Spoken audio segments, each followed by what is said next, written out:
నమస్తే. నేను మీ బాబీ వర్ధన్.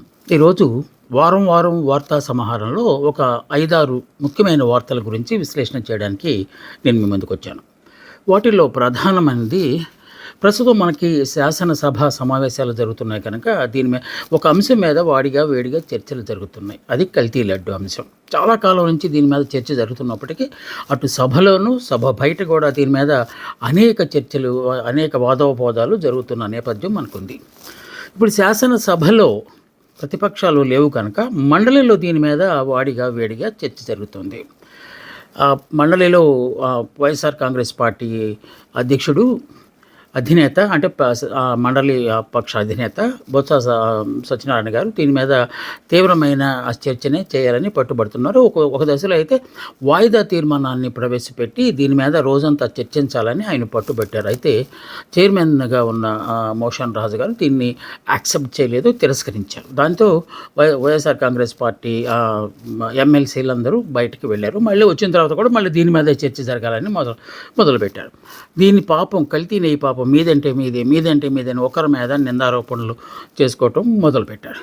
కొత్తగా వైఎస్ఆర్ కాంగ్రెస్ లేవనెత్తిన ఒకనొక అంశం ఏంటంటే టీటీడీకి నెయ్యి సప్లై చేస్తున్న ఇందాపూర్ డైరీకి హెరిటేజ్కి చంద్రబాబు నాయుడు కుటుంబానికి సంబంధం ఉన్న హెరిటేజ్కి సంబంధం ఉందండి.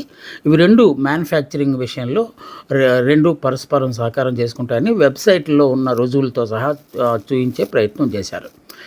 దాని మీద కూడా తెలుగుదేశం పార్టీకి ముఖ్యంగా కూటమి నేతలు ఎదురుదాడి చేశారు. దానికి సంబంధించి కొన్ని వివరాలను కూడా వాళ్ళు ఇచ్చారు. కేవలం చీజ్ విషయంలో మాత్రమే హెరిటేజ్ ఇందాపూర్కు సంబంధాలు ఉన్నాయి కానీ నెయ్యి విషయంలో లేదు అని చెప్పే ప్రయత్నం వాళ్ళు చేశారు.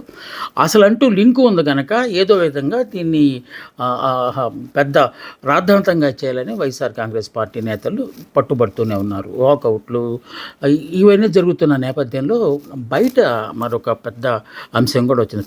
కల్తీ గురించి మనం మాట్లాడుతున్నాం కనుక రాజమండ్రి కేంద్రంగా కల్తీ పాలు తాగి చాలామంది అస్వస్థత పాలయ్యారు, కొంతమంది చనిపోయారని కూడా వార్త వచ్చింది.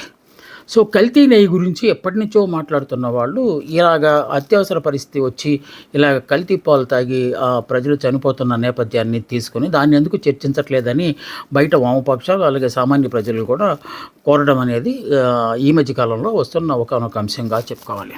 మొత్తానికి ప్రభుత్వం వెంటనే రియాక్ట్ అయింది.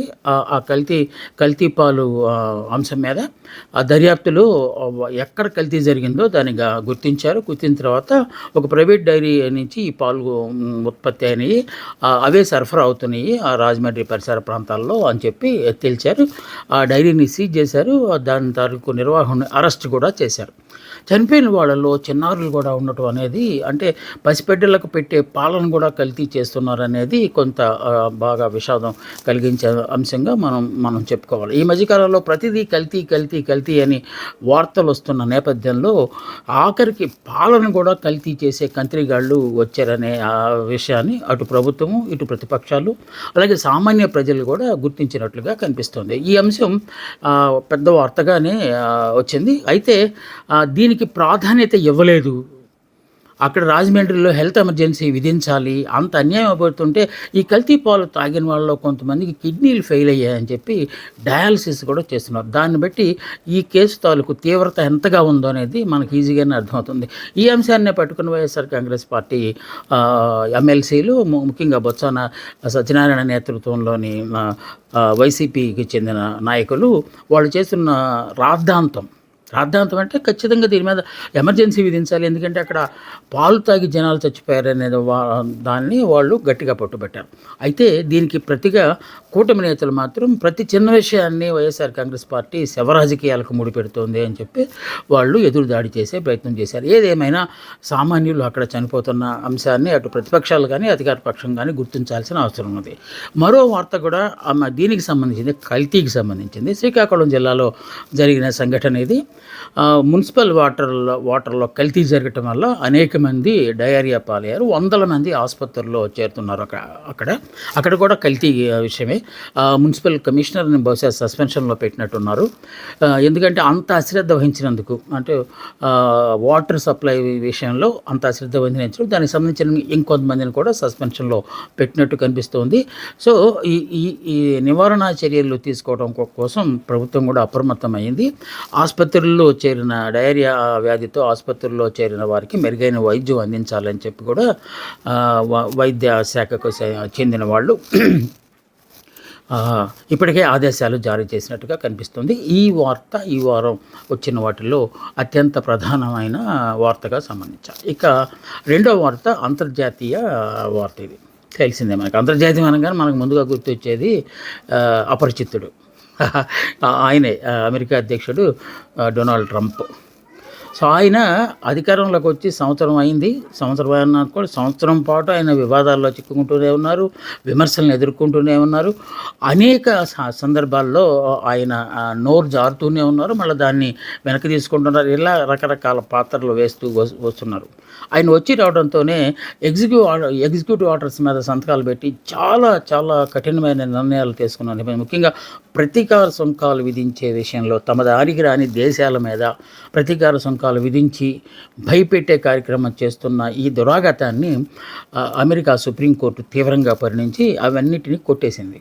ఆయనకి అంతే షాక్ తిన్నారు. నేను అమెరికా అధ్యక్షుడిని, అమెరికా ఫస్ట్ అనే నినాదంతో నేను వచ్చి అమెరికాను బాగు చేయాలని చెప్పి నేను వస్తే మెస్సయ్యలాగా పనిచేస్తూ ఉంటే సుప్రీంకోర్టు ఏంటిదని చెప్పి ఆయనకున్న సహజమైన నోటిదోలతో న్యాయ వ్యవస్థను కూడా కించపరిచేలాగా మాట్లాడారు. సో తగ్గేదేలే అంటూ మళ్ళీ ఆయన ఈ ఎగ్జిక్యూటివ్ ఆర్డర్స్ విడుదల చేస్తూనే ఉన్నారు. అనేక దేశాల మీద సుంకాలు విధిస్తూనే ఉన్నారు. కొన్ని దేశాలకు వార్నింగ్లు ఇస్తున్నారు. వార్నింగ్లు కూడా వాళ్ళు జడవకపోతే వాటి మీద ఏదో మాఫియా అని చెప్పి ఒక ముద్ర వేస్తున్నారు, మత్తు పదార్థాలను తయారు చేస్తున్నారని చెప్తున్నారు. మనం చూసాం వెనుజులా లాంటి దేశానికి ఆయన ఏం చేశారు. ఇలాగ తన ధోరణిలో తాను కొనసాగుతూనే మళ్ళీ ఇది కేవలం సుప్రీంకోర్టు చెవాట్లు వేయటం కాదు, దేశంలో ముఖ్యంగా అమెరికన్ కాంగ్రెస్లో చాలామందికి ఇది ఇష్టం లేదు.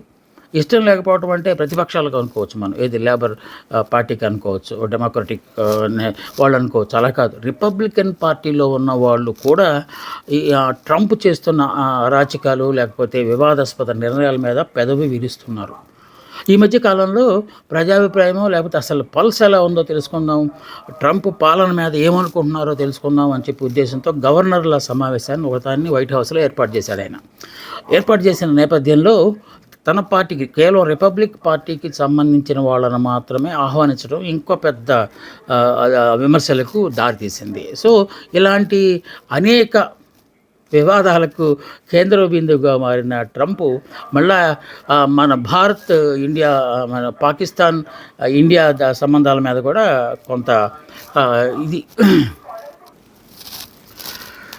పనిగా భారత్ పాక్ మధ్య ఆపరేషన్ సింధూర్ సంఘటన గురించి కూడా ఆయన ప్రస్తావించారు. తాను గనక ఆనాడు రెండు దేశాలకు చెప్పి యుద్ధాన్ని కనుక నేను ఆపించకపోయి ఉంటే దాదాపు 3-4 కోట్ల మంది చనిపోయేవారని చెప్పి ఇంకొక పెద్ద బాంబు పేల్చారు ఆయన.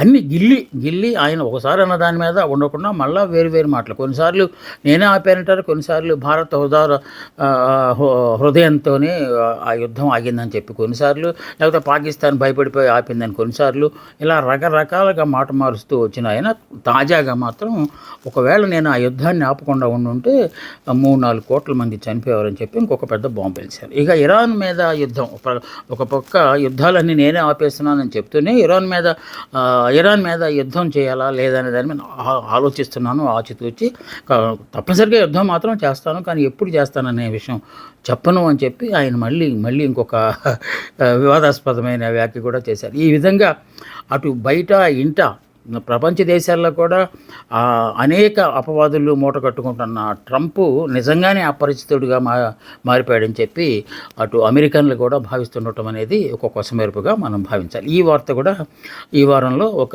సంచలనమైన వార్తగా వచ్చింది. ప్రస్తుత డిప్యూటీ స్పీకర్ గతంలో వైఎస్ఆర్ కాంగ్రెస్ రెబెల్ ఎంపీగా ఉన్న రఘురామకృష్ణరాజు గారికి సంబంధించిన కేసులో అతన్ని అరెస్ట్ చేసినప్పుడు కస్టోడియల్ టార్చర్ చేశారనే ఒక నెపం మీద పివి సునీల్ కుమార్ గారిని సస్పెన్షన్లో పెట్టింది. దాన్ని ఇప్పుడు మళ్ళీ ఎక్స్టెండ్ చేశారు. ఆయన రిటైర్ అయ్యేదాకా కూడా ఈ సస్పెన్షన్ కొనసాగుతుందని చెప్పి. అలాగే ఈ కేసులో ప్రమేయం ఉందని భావిస్తున్న సునీల్ నాయక్ ఐపీఎస్, ఆయన బీహార్కు చెందిన కేడర్కు చెందిన వ్యక్తి. ఆయన ప్రస్తుతం బీహార్లో పట్నాలో ఐజీగా పనిచేస్తున్నారు. ఆయన్ని పట్టుకురావాలి, ఆయన ఎలాగైనా అరెస్ట్ చేయాలని చెప్పి ఆంధ్ర పోలీసులు పాట్నా వెళ్ళారు. అయితే అక్కడ వాళ్ళకి ఆశాభంగం కలిగింది. ఎందువలనంటే మా కస్టడీలో, మా ఆధీనంలో ఉన్న, మా రాష్ట్రంలో పనిచేస్తున్న పోలీస్ అధికారిని, ముఖ్యంగా ఐజీ కేడర్లో ఉన్న వాళ్ళని అరెస్ట్ చేయడానికి మీకు ఎంత ధైర్యం, తీసుకెళ్ళడానికి వీల్లేదని చెప్పి వాళ్ళని పోలీసులు ఏపీ పోలీసులు కొంత అత్యుత్సాహాన్ని ప్రదర్శించి గోడ దూకి మరీ లోపలికి వెళ్ళే ప్రయత్నం చేస్తే అక్కడ పోలీసులు వాళ్ళని తీవ్రంగా ప్రతిఘటించి పంపించేశారు. అయినా సరే ఏపీ పోలీసులు మొత్తానికి ఎలాంటి ఒత్తిడులు ఉన్నాయో తెలియగాని వాళ్ళు ఎలాగైనా సరే సునీల్ నాయక్ని పట్టుకుని రావాలి అని చెప్పి వాళ్ళు అనుకుంటున్నారు.